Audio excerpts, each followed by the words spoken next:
सात्संगतजी मोठ्या प्रेमाने बोलूया. धन निरंकारजी. संतजनांनो, प्रभू प्राप्तीशिवाय जीवनात कोणतेही धन, कोणतेही स्थान महत्वाचं नाही. संत तुकाराम, संत ज्ञानेश्वर, मीराबाई हे सर्व साधू संत, गुरु पीर पैगंबर यांनीही हेच सांगितलं आहे की परमात्म्याची प्राप्ती करण्यासाठीच हा जन्म मिळाला आहे. जीवन जगण्यासाठी आवश्यक वस्तू प्राप्त करणे तर गरजेचं आहेच, पण भौतिक वस्तूंच्या प्राप्ती किंवा जगातील मोहक वस्तूंच्या प्राप्तीसाठी संपूर्ण आयुष्य वाया घालवणं हे योग्य नाही. सत्संगजी बघा, कुणीतरी म्हणलं आहे, सामान 100 साल का और पता नहीं पल का. सत्संगत मनुष्य ज्या शरीराला सजवण्यासाठी एवढं आयुष्य घालवतो, ते शरीर एक दिवस नाशच पावणार आहे. आयुष्यात प्रत्येक क्षण येतो आणि जातो, पण सत्संगत गेलेला क्षण पुन्हा कधीच येत नाही. बघा, आपण वाढदिवस आनंदाने साजरे करतो, पण एक एक क्षणाने आपलं आयुष्य कमी होत जातंय याचा आपण विचार करत नाही. आपल्याला वाढदिवस म्हणजे, तो वाढदिवस साजरा करणे म्हणजे खूप आनंद वाटतो, खूप आनंदाचा दिवस आहे असं वाटतं. त्यामुळे या जीवनाचं मुख्य ध्येय काय आहे जाणून घेऊन ते साध्य केलं पाहिजे. ज्या गोष्टीला आपण जीवनात महत्त्व द्यायला हवं त्या गोष्टी आपण पुढे ढकलत आहे, त्याला जीवनात दुय्यम स्थान देत आहे. सत्संगतजी, खरं सत्य जाणून घेण्यासाठी फक्त एक क्षण पुरेसा आहे हो. त्यासाठी सुद्धा आपल्याकडे जर वेळ नसेल तर हा अनमोल जन्म आपण व्यर्थच घालवणार आहे. जरी आपल्याला सुख सुविधा उपलब्ध झाल्या असल्या तरी या आत्म्याचं मूळ स्वरूप जर आपण जाणून घेतलं नाही तर पुढे दुःख आणि दुःखच असेल.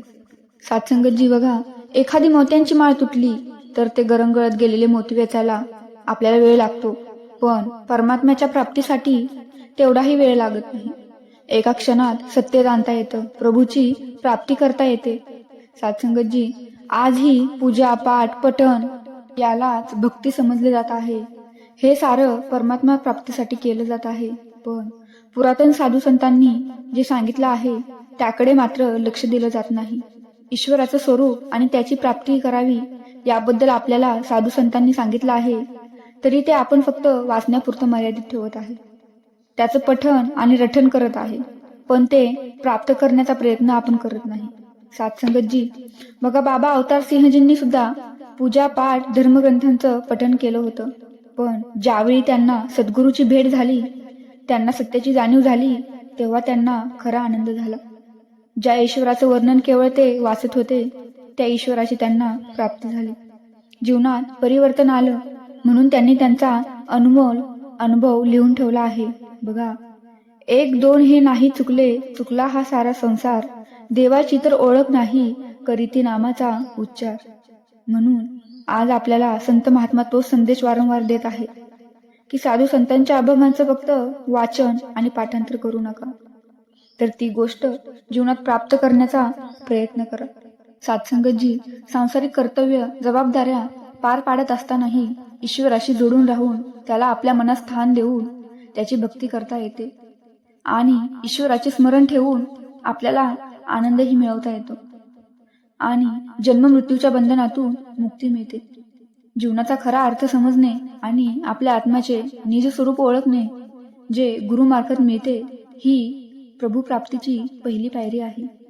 निस्वार्थपणे सेवा करणे, सत्संग करणे, साधू संतांच्या संगतीत राहणे हे खरे आत्मिक सुख आहे. सतत ईश्वराचे नामस्मरण करत राहिल्याने आपले मनही त्यात रमते. साधू संतांच्या संगतीत राहून त्यांच्या शिकवणीतून आपल्याला ज्ञान मिळते. हे सर्व आपल्याला प्राप्त झाल्यावर मनुष्य जन्ममृत्यूच्या फेऱ्यातून मुक्त होतो.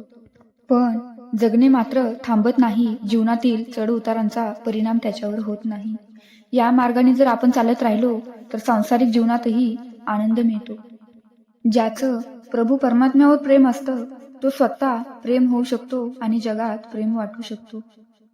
सत्संगतजी, ज्याच्या हृदयात खरं प्रेम शांती असते तोच खरा भक्त आहे. तोच सर्वांना प्रेम आणि शांती देऊ शकतो. सत्संगतजी, जगातील भौतिक वस्तू सुख सुविधेची साधनं सुख शांती समाधान देणारी असली तरी तो आनंद आणि ती सुख शांती कायम राहणार नाही. ज्या वस्तू स्वतः नाशिवंत आहेत तसेच परिस्थितीही देखील बदलणारी आहे, तर त्यांच्याकडून अखंड सुख शांती कशी मिळेल? म्हणूनच सत्संगजी ईश्वर प्राप्तीतच खरं सुख आहे आणि हेच आपल्या जीवनाचं ध्येय आहे. सत्संगजी मोठ्या प्रेमाने बोलूया. धन निरंकारजी.